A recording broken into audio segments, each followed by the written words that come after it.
Kabrad Kaleshu. So, ayan.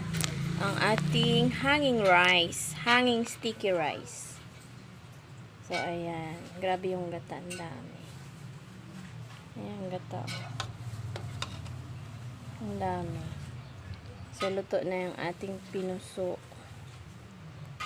Pero, ang laman nito ay sticky rice. So, ayan. Masarap siya. Luto na.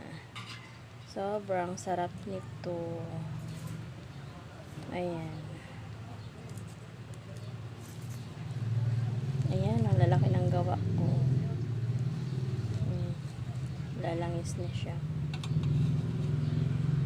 Mga kabrad Kaleshu. So, ayan. Ang ating hanging rice. Hanging sticky rice. So, ayan. Grabe yung gata. Ang dami. Ayan, gata.